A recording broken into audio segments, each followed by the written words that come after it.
I'm Christine Persichetti. The bishops in Baltimore are getting down to business, discussing and voting on the big topics for the Catholic Church right now. One of the top items on the agenda, in addition to the prelate's voting guide, forming consciences for faithful citizenship. Currents News' Jessica Easthope tells us more. Will he please raise his hand and be recognized? Many anticipated a passionate debate, but there was none. There being no such request, all the amendments in Group 1 are adopted. The more than 200 voting members of the United States Conference of Catholic Bishops voted to approve amendments to forming consciences for faithful citizenship, a guide for Catholics on how to carry out their civic duty in a way that's consistent with their faith. The document doesn't tell Catholics who to vote for, but it does touch on moral issues such as abortion, assisted suicide, and treatment of the poor. The guide's characterization of abortion as a preeminent issue has sparked debate in years past. However, it didn't this year. The wording stands in the most recent edition. Thank you, Archbishop Lori, and thanks to you and the task force for this very, very timely work. Thank you. On Tuesday, the USCCB voted in new chairman of several committees. Diocese of Brooklyn Bishop Robert Brennan was elected to lead the Committee on Cultural Diversity in the Church. He said his biggest qualification heading into the role are the two boroughs he shepherds. But I bring with me the experience of our many different communities in the diocese. It sounds like exciting work. It's all going to be very new to me, but it's very interesting, very exciting. As for the faithful citizenship document, for the last several years, it has been updated ahead of each presidential election. Last year, the bishops voted to postpone writing a full revision until after 2024. Jessica Easthope, Currents News. During Tuesday's meetings, the founder of a religious order's sainthood cause was moved forward, and pushing for servant of God Isaac Hecker was New York's Cardinal Timothy Dolan. Like those apostles on Pentecost Sunday, he was on fire to share this with everyone. For the rest of his life, Isaac Hecker maintained a deep devotion to the Holy Spirit, whom he trusted to guide his ministry. Father Hecker was born in New York City and went on to start the Missionary Society of St. Paul the Apostle, commonly known today as the Paulist Fathers. To break down more of the big decisions from the U.S. bishops is the national correspondent for the Tablet and Crux, John Lavenberg. He joins us now from Baltimore. Hi, John. Hi, Christine. So, John, as just reported with faithful citizenship, there was talk over whether the bishops would debate on abortion being the preeminent issue. Not only was there no debate, the bishops reaffirmed abortion as their preeminent priority in this new insert. So what happened here? Why was this a straight vote? You know, it really became clear that there might not be much of a discussion or debate on this topic yesterday when Archbishop Lori, who headed the task force that made the revisions, he talked about the process that went into it. And he talked about how for the past year they've consulted both as a task force, sent it to the body of bishops for amendments, gotten revisions. And so this has been a process that's gone on for a year with multiple levels of feedback. So it wasn't surprising to see that they didn't have much of a debate today. They really wanted to make sure they hammered out all their disagreements before today's vote. Well, we did get a huge update on the National Eucharistic Revival. Specifically, the National Eucharistic Congress.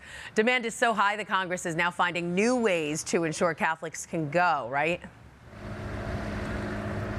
That's right, Christine. It's the demand coupled with the fact that the hotel situation in Indianapolis is a little less than what they thought it would be. So the solution they came up with is they're now going to start selling one-day passes where families who can are in driving distance to the Congress can go and spend a day. So this handles kind of both two issues that they're facing. It handles the housing issue because people can drive it, go back, and it also handles the price issue. Bishop Cozzens said that these one-day tickets, a family could come and leave for about $250, so much more affordable than the full weekend package. Absolutely, great idea. And finally, you also spoke to Bishop Brennan on his new appointment as chairman-elect of the USCCB's Committee on Cultural Diversity in the Church. What are his plans for his new position? You know, something Bishop Brennan said is he noted the fact that he never has served on the Committee on the Diversity in the Church, but he said what he has done that prepares him for this role is lead the Diocese of Brooklyn, which, as we all know, is a very diverse, one of the most diverse dioceses in the country. So he's really leaned into his role as Bishop of Brooklyn, listening to different races, different groups, different communities, and really encountering them where they are and hearing them. And he says, well, it's much more difficult to bring that to a national level. That's the kind of approach he thinks that it will take and that he expects he will bring. Okay, John Lavenberg, national correspondent for the Tablet and Crux. Thanks for being here, and we'll talk to you tomorrow. Thanks so much, Christine.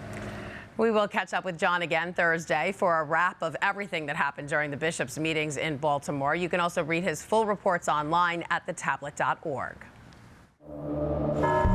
Also tonight, a wolf infiltrates a Catholic flock down in Texas. I don't have words for that. Trying to impersonate someone. A man pretends to be a priest and steals from the people of God. Next on Currents News, the story of this fake father. Police are still on the lookout for the man accused of being an imposter priest. According to officials, he has a track record of stealing from houses of worship in other states. Meantime, parishioners at his latest alleged heist in Texas are trying to make sense of this scam. People heading to church in Houston Tuesday night concerned about a man police are calling a fake priest who targeted St. Thomas More Church. I don't have words for that.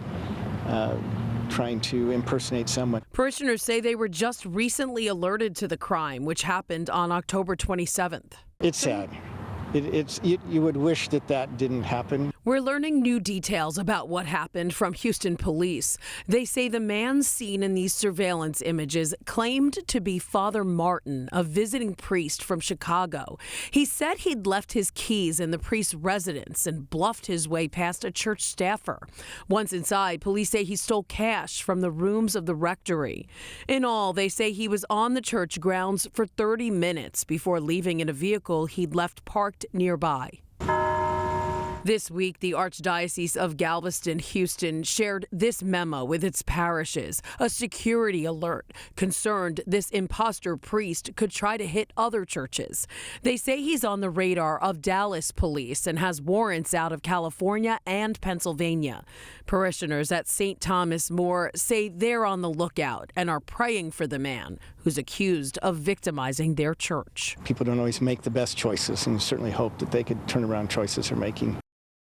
The memo from the Archdiocese says the man posing as a priest actually does research on the church he plans to target, so he knows the names of the priests there in order to more easily gain access. Pretty scary.